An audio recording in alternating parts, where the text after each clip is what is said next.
Action. Bonsoir Lilian Thuram. Bonsoir. Merci d'être avec nous. Vous avez participé samedi à une manifestation. Vous co-signez une tribune aujourd'hui qui en appelle à l'Union européenne. En un sens, c'est vrai que le silence autour de ces affaires d'esclavagisme moderne est assourdissant. Comment est-ce que vous l'expliquez ? Tout d'abord, c'est pas extrêmement.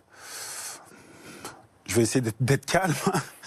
C'est pas un hasard. C'est l'histoire qui veut ça. C'est-à-dire que pour comprendre ce qui se passe, il faut réfléchir à l'histoire de l'Europe vis-à-vis de l'Afrique. Moi-même, je suis antillais, je connais très bien cette histoire-là. Et donc, pour certaines personnes qui n'ont pas conscience de l'histoire, ce qui se passe, c'est assez facile à comprendre. C'est-à-dire, c'est un rapport de domination totale. C'est-à-dire, il faut se poser la question, pourquoi il y a des migrants ? Pourquoi ce sont des personnes d'Afrique subsaharienne qui sont migrants?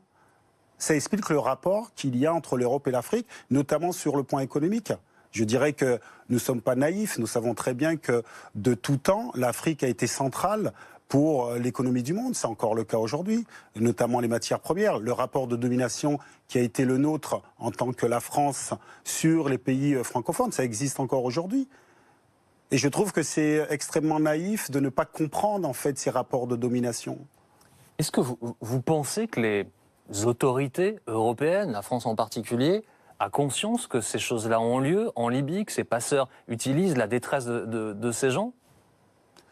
Écoutez, qui finance la Libye pour empêcher ces personnes d'arriver en Europe? Qui les finance? Notre pays? D'autres pays européens. Donc vous pensez bien qu'ils savent exactement ce qui se passe. Ce qui est arrivé là, c'est quelqu'un a filmé. Nous savons déjà, pour les personnes qui s'intéressent, que depuis des mois, il y a des ONG qui dénoncent ce fait-là. Ce qui intéresse l'Europe, c'est que ces personnes n'arrivent pas en Europe. Et moi, ce qui m'intéresse, c'est que l'on comprenne qu'effectivement, c'est pas anodin. C'est une volonté politique, d'accord ? Une minorité de politiques, une minorité de personnes qui se font des fortunes dans l'exploitation des continents africains, comme des personnes ont fait de l'argent pendant l'esclavage, comme des personnes ont fait de l'argent pendant les colonisations. Et effectivement, très souvent, je pense qu'on a tort à, par exemple, parler de l'esclavage en pensant que la France a été esclavagiste. Non, ce sont une minorité de personnes attirées par des gains qui sont prêts à ne plus respecter l'humain.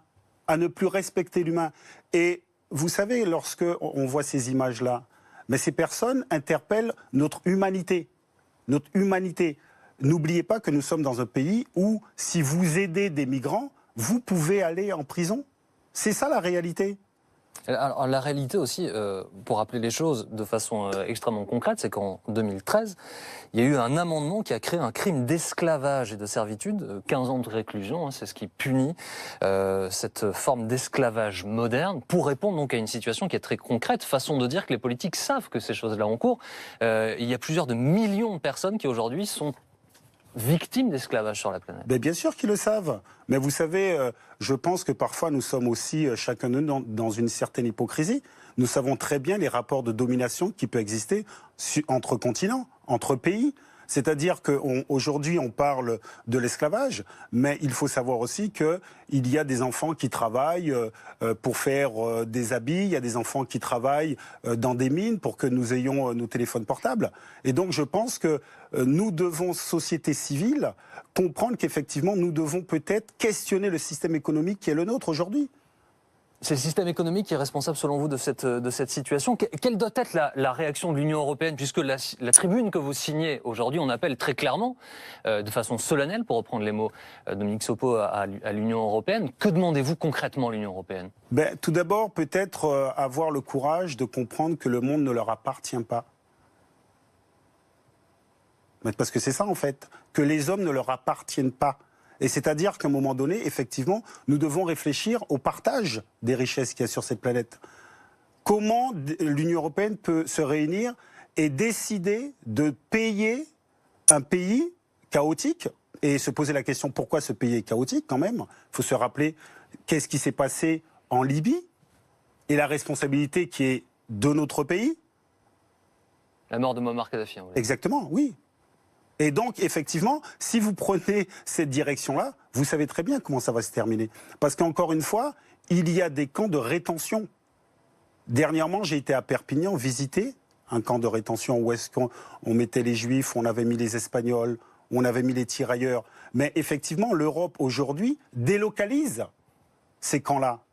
Et donc, nous devons, nous, société civile, à un moment donné, se regarder en face et questionner nos politiques pour changer. Mais vous savez bien que une partie de cette société civile, justement, met la pression sur le politique. Et que c'est une question qui est souvent éminemment politique. On en parlait avec Ulysse Gossier il y a quelques instants. Angela Merkel paie sa politique d'immigration aujourd'hui. Mais effectivement, peut-être qu'il faut revenir à une humanité, peut-être. Parce que je crois qu'on se perd. C'est-à-dire que la direction qu'est en train de prendre notre civilisation, dite occidentale, c'est une direction qui n'a pas de sens, où on a perdu l'âme. C'est-à-dire que, effectivement, notre humanité est questionnée. C'est-à-dire qu'effectivement, est-ce qu'il est juste de ne pas accueillir ces personnes? Est-ce qu'il est juste de ne pas mettre en place des politiques internationales où chacun aura la possibilité de rester chez soi? Vous pensez bien que ces personnes, dans l'absolu, voudraient rester chez eux, développer leur pays, mais la réalité est qu'il y a des rapports de domination et je crois qu'il faut les questionner. Et encore une fois, ce ne sont que des décisions politiques et économiques qui vont dans le sens d'une minorité de gens. Parce que je pense que la grande majorité des personnes en France sont pour une humanité partagée où les gens vivent bien. Je ne pense pas que la grande majorité des gens sont d'accord avec ce qui se passe aujourd'hui en Libye. Merci beaucoup, merci Lilian Thuram d'avoir été avec nous ce soir. Merci dans Grand Angle sur BFM TV.